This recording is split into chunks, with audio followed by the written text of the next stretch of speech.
नमस्कार दोस्तों, आइए जानते हैं आज राजस्थान की बड़ी खबरें। आज की पहली खबर है कि राजस्थान में महंगा हुआ सिलेंडर। जयपुर दिवाली के जश्न के बीच महंगाई से ग्रस्त जनता को नवंबर महीने के पहले दिन बड़ा झटका लगा है। 19 किलो वाला कमर्शियल सिलेंडर अब 62 रुपए महंगा हो गया है। एलपीजी सिलेंडर की नई रेट आज यानी 1 नवंबर से प्रभावी हो गई है। जयपुर में अब कमर्शियल एलपीजी सिलेंडर की रेट 1829 रुपए हो गई है। पहले यह 1767 रुपए का मिल रहा था। बता दें कि 4 महीने में चौथी बार कमर्शियल सिलेंडर के दाम बढ़े हैं।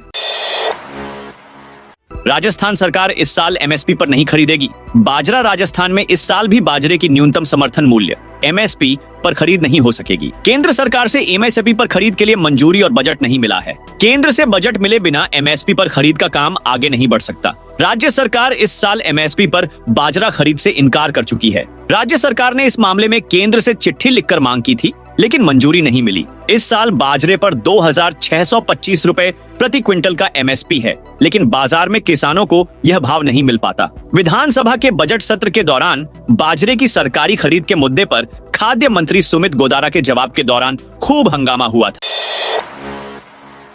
हज यात्रियों के लिए बढ़ाई पहली किस्त की तारीख। हज कमेटी ऑफ इंडिया ने 2025 में हज पर जाने चयनित यात्रियों के लिए पहली किस्त जमा करवाने की आखिरी तारीख और पहली किस्त जमा करवाने से पूर्व जरूरी दस्तावेजों को जमा करवाने की तिथि में बदलाव किया है। पहले इसके लिए 31 अक्टूबर की अंतिम तारीख दी गई थी। जानकारी के मुताबिक चयनित हज यात्रियों को प्रति हज यात्री के हिसाब 1,30,300 रुपए की अग्रिम राशि जमा करने की अंतिम तिथि 31 अक्टूबर से बढ़ाकर 11 नवंबर 2024 कर दी गई है, जबकि पहली किस्त जमा करवाने से पूर्व जरूरी दस्तावेज जमा करने की अंतिम तिथि 5 नवंबर से बढ़ाकर 14 नवंबर कर दी गई है।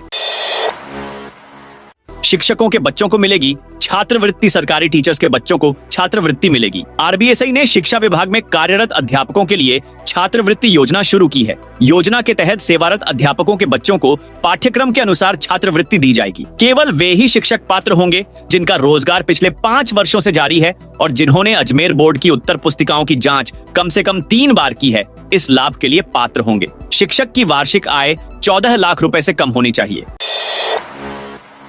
एसएमएस हॉस्पिटल में कार्यरत संविदा कर्मियों को हटाने पर रोक। राजस्थान हाईकोर्ट ने एसएमएस अस्पताल में कार्यरत संविदा कर्मियों को हटाने पर रोक लगा दी है। हाईकोर्ट की जोधपुर पीठ में जस्टिस विनीत माथुर की अदालत ने चेतन कुमार, सौरभ शर्मा सहित अन्य की याचिकाओं पर सुनवाई करते हुए यह आदेश दिया। याचिकाकर्ताओं की ओर से अधिवक्ता राम प्रताप सैनी ने बताया, एसएमएस अस्पताल में प्लेसमेंट एजेंसी के जरिए लैब टेक्नीशियन, सहायक रेडियोग्राम, फार्मासिस्ट अब अन्य कार्मिक काम कर रहे हैं। अब विभाग इन्हें हटाकर दूसरी प्लेसमेंट एजेंसी के जरिए नए कार्मिकों को ले रहा है, जो अनुचित हैं। ऐसे में अदालत ने याचिकाकर्ताओं को हटाने पर रोक लगा दी है। दोस्तों, आप अभी राजस्थान से इस वीडियो को देख रहे हो तो चैनल को जरूर सब्सक्राइब कर लो और कमेंट में अपने जिले का नाम भी बताइए कि कौन से जिले से देख रहे हो।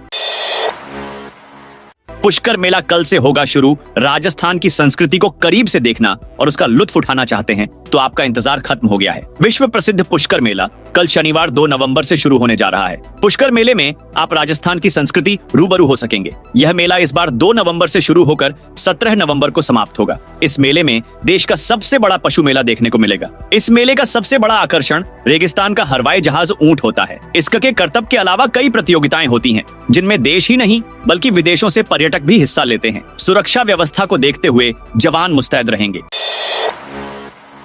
अजमेर शहर वासियों को सौगात जवाहरलाल नेहरू चिकित्सालय में अब कैंसर सर्जरी की सुविधाएं भी शुरू होंगी। कैंसर सर्जरी विशेषज्ञ एवं सहायक आचार्य डॉक्टर अर्पित जैन ने सेवाएं देना शुरू कर दिया है। विधानसभा अध्यक्ष वासुदेव देवनानी ने प्रेस वार्ता में इसकी जानकारी दी। संभाग के सबसे बड़े सरकारी चिकित्सालय में सौगात देते हुए विधानसभा अध्यक्ष देवनानी ने कहा कि डॉक्टर जैन की विशेषज्ञता कैंसर सर्जरी में है और जिस तेजी के साथ यह रोग बढ़ रहा है उससे अजमेर की जनता को बड़ी राहत मिलेगी और अजमेर से बाहर भी नहीं जाना पड़ेगा।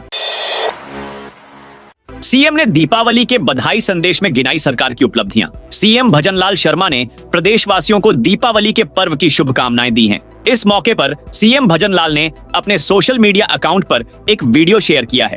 इसमें वे प्रदेशवासियों को दीपावली की शुभकामनाएं दे रहे हैं। करीब 1 मिनट 21 सेकंड के इस वीडियो में सीएम भजनलाल शर्मा ने दीपावली की शुभकामनाओं के साथ साथ प्रदेश सरकार के अब तक किए गए कामों को भी गिनाया है। वीडियो में सीएम राजस्थान को रोशन करने के लिए सभी से एक दिया जलाने की अपील कर रहे हैं। इसके बाद वीडियो में समाज के हर तबके के लिए सरकार द्वारा किए गए कामों को दिखाया गया है।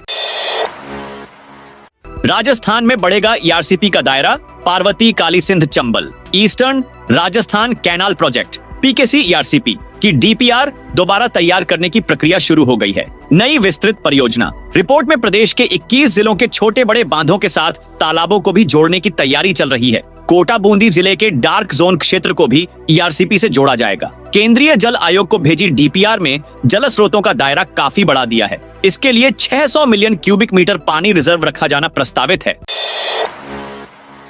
अब 16 रुपए यूनिट बिजली उत्पादन की तैयारी। सरकार के सस्ती बिजली उत्पादन के प्रयासों के बीच Dholpur combined cycle power plant से बिजली उत्पादन और महंगा होगा। यहां 16 रुपए प्रति यूनिट तक रेट आएगा। विद्युत उत्पादन निगम ने राजस्थान विद्युत विनियामक आयोग में टैरिफ याचिका दायर की है। इसमें गैस और स्टीम टरबाइन से संचालन पर टैरिफ अलग अलग है। बताया जा रहा है कि रब्बी सीजन शुरू होने वाला है और अगले 3 माह में बिजली की डिमांड 18,000 मेगावाट से ज्यादा है, पहुंचने का आकलन किया गया है। बांसवाड़ा में जमकर हुई आतिशबाजी। बांसवाड़ा जिले में दीपावली का पर्व हर घर में बड़ी धूमधाम से मनाया गया। इस पर्व में लोगों ने अपने घरों को रोशनी से सजाया और जमकर आतिशबाजी की। रात को बांसवाड़ा शहर के भीतरी इलाके में नगर परिषद की ओर से की गई विशेष सजावट को देखने के लिए पूरा शहर उमड़ा। रात करीब 10 बजे शहर के हजारों की संख्या में लोग गांधी मूर्ति, पिपली चौक और आजाद चौक पहुंचे और शहर में की गई सजावट का लुत्फ उठाया। स्कूल यूनिफॉर्म शॉप में लगी आग बीती देर रात। शहर के मुख्य मार्केट में स्थित एक स्कूल यूनिफॉर्म व्यवसायी की दुकान के फर्स्ट फ्लोर में अचानक आग लग गई। मौके से गुजर रहे लोगों ने धुआं निकलता देखा तो दुकान मालिक को बताया। दुकान मालिक ने तुरंत फायर ब्रिगेड को सूचित किया। फायर ब्रिगेड की 2 गाड़ी वहां पहुंची और तुरंत आग पर काबू पाया। खींवसर के बाद आकला में दिखा लेपर्ड। नागौर जिले के पश्चिमी हिस्से में लेपर्ड का मूवमेंट दर्ज किया जा रहा है। यहाँ खींवसर के बाद आकला में लेपर्ड के फुटप्रिंट मिले हैं। ग्रामीणों ने वन विभाग को एक बड़ा सा जंगली जानवर दिखने की सूचना दी तो वन विभाग के अधिकारियों ने पगमार्क की जांच की तो लेपर्ड के ही पगमार्क होने की सूचना मिली। मंगलवार को पहली बार लेपर्ड की चहलकदमी नजर आई थी। खींवसर में ताड़ावास चौराहे पर एक दुकान के पिछले हिस्से में लगे सीसीटीवी कैमरे में लेपर्ड नजर आया था। उसके बाद से लगातार वन विभाग की टीम लेपर्ड के स्टेप को ट्रेस कर रही है। 18 स्पेशल ट्रेन और 21 ट्रेनों में बढ़ाए 12-30 डिब्बे। दीपावली पर बीकानेर के यात्रियों को रेलवे ने विशेष सुविधा दी है। रेलवे ने 18 स्पेशल ट्रेन का संचालन करने के साथ ही 21 ट्रेनों में 32 डिब्बे बढ़ा दिए हैं ताकि लोग अपने घर पर आसानी से पहुंच सकें। उधर रेलवे स्टेशन पर सुरक्षा भी बढ़ा दी गई है। रेलवे पुलिस हर डिब्बे की छानबीन कर रही है। वहीं बिना स्कैनिंग किसी भी सामान को अंदर प्रवेश करने नहीं दिया जा रहा। आरएसएस का फर्जी राष्ट्रीय विचारक दस्तावेजों के साथ गिरफ्तार करनी विहार थाना पुलिस ने आज खुद को आरएसएस का राष्ट्रीय विचारक बताने वाले को गिरफ्तार किया है। आरोपी कुशल चौधरी के पास से पुलिस को राष्ट्रीय स्वयंसेवक संघ के फर्जी व कूटरचित दस्तावेज मिले हैं। आरोपी ने स्वयं को आरपीएससी का अध्यक्ष मनोनीत करने के लिए आरएसएस के लेटर पैड पर कूटरचित पत्र तैयार कर मुख्यमंत्री राजस्थान को पत्र जारी किया, जिसकी प्रतिलिपि प्रधानमंत्री को भी भिजवाई। जयपुर में फ्रांस जर्मन के टूरिस्टों ने किया लक्ष्मी पूजन। राजस्थान में भी गुरुवार को दीपावली का त्योहार मनाया गया। हालांकि कई शहरों में आज भी दीपावली मनाई जाएगी। गुरुवार को प्रदेश के ज्यादातर शहरों में महालक्ष्मी पूजन के बाद जमकर आतिशबाजी हुई। जयपुर के पुराने शहर दीपोत्सव के मौके पर गई आकर्षक लाइटिंग और आतिशबाजी को देखकर विदेशी सैलानी भी रोमांचित हुए। वहीं उदयपुर में महालक्ष्मी जी को 5 लाख के सोने चांदी के आभूषण से जड़ित पोशाक पहनाकर पूजन किया गया। अवैध खनन रोकने पहुंची टीम ट्रैक्टर लूनी में छोड़कर भागे। बालोतरा जिले की जसोल पुलिस और डीएसटी टीम ने अवैध बजरी खनन के खिलाफ संयुक्त कार्रवाई करते हुए 2 ट्रैक्टर, 3 ट्रॉली और एक जेसीबी मशीन को जब्त किया है। वहीं बजरी माफिया मौके से भागने में सफल हो गए। पुलिस ने मामला दर्ज आरोपियों की तलाश कर रही है। बालोतरा पुलिस लगातार बजरी माफिया के खिलाफ कार्रवाई कर रही है। दीपावली पर बिजली व्यवस्था दुरुस्त रखने की तैयारी। दीपावली पर इस बार बीकानेर शहर में पिछले साल की तुलना में ज्यादा बिजली खपत होने की आशंका है। 2 दिन तक दीपावली पर्व मनाने के कारण भी बिजली कंपनी बीकेएसएल को अतिरिक्त तैयारी करनी पड़ी है। बिजली खपत में करीब 29% की वृद्धि होने की संभावना है। दीपावली के दिन करीब 120 मेगावाट बिजली की खपत होने की उम्मीद है, जबकि पिछले साल दीपावली पर 90 मेगावाट बिजली की आपूर्ति हुई थी। दीपावली का त्योहार जल्दी आने और इस बार तापमान में वृद्धि होने से बिजली खपत बढ़ी है। एएसपी नरेंद्र कुमार को केंद्रीय गृह मंत्री दक्षता पदक भारत सरकार के गृह मंत्रालय की ओर से केंद्रीय गृह मंत्री दक्षता पदक की घोषणा की गई है। इसमें आरपीएस नरेंद्र कुमार का भी नाम शामिल है, जो फिलहाल बाड़मेर जिले में एसीपी में असिस्टेंट सुपरिंटेंडेंट के पद पर हैं। इन्हें 2 साल पहले धोद इलाके में 14 साल की नाबालिग लड़की से गैंगरेप के मामले में त्वरित खुलासा करने को लेकर पदक मिला है। सीकर में विदेश भेजने के नाम पर लाखों की ठगी। विदेश भेजने के नाम पर युवक से लाखों रुपए की ठगी करने का मामला सामने आया है। आरोपियों ने युवक को विदेश में फूड डिलीवरी बॉय की जॉब लगवाने का झांसा दिया और पैसे हड़प ली। मामला सीकर के सदर थाना क्षेत्र का है। पुष्कर के श्री तेजाजी महाराज मंदिर में हुई चोरी। तीर्थ नगरी पुष्कर में स्थित तेजाजी महाराज के मंदिर में चोरी की वारदात सामने आई है। चोरों ने मंदिर में रखा दान पत्र चोरी कर लिया, जिसमें करीब 10,000 रुपए नकदी थी। मामले में मंदिर पुजारी की ओर से पुष्कर थाने में शिकायत दी गई है। पुलिस ने मुकदमा दर्ज कर जांच शुरू कर दी है।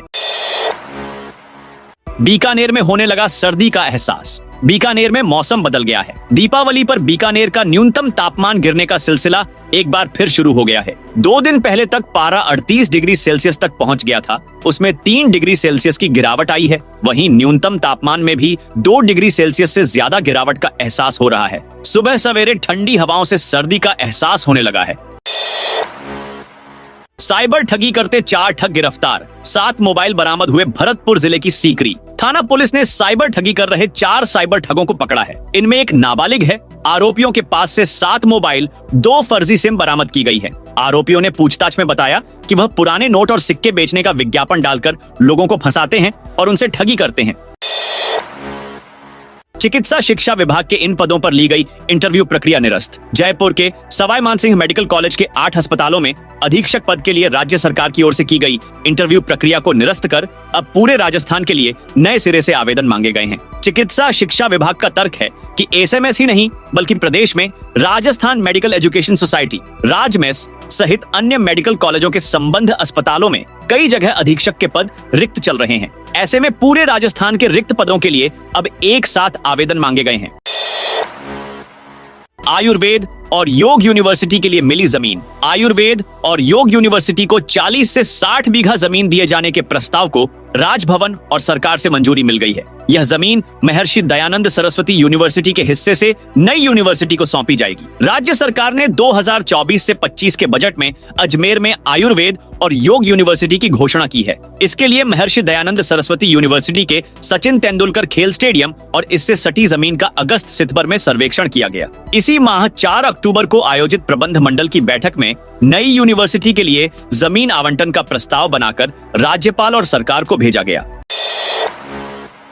अजमेर शरीफ दरगाह पहुंचे क्रिकेटर आवेश खान। भारतीय क्रिकेटर आवेश खान गुरुवार को अजमेर पहुंचे। यहां उन्होंने ख्वाजा मोइनुद्दीन चिश्ती की दरगाह में जियारत की। दरगाह में जियारत कर देश प्रदेश में अमन चैन और शांति भाईचारा बना रहे, इसके लिए दुआ मांगी। क्रिकेटर आवेश खान अपने पिता आशिक खान और रिश्तेदारों के साथ गरीब नवाज की दरगाह पहुंचे।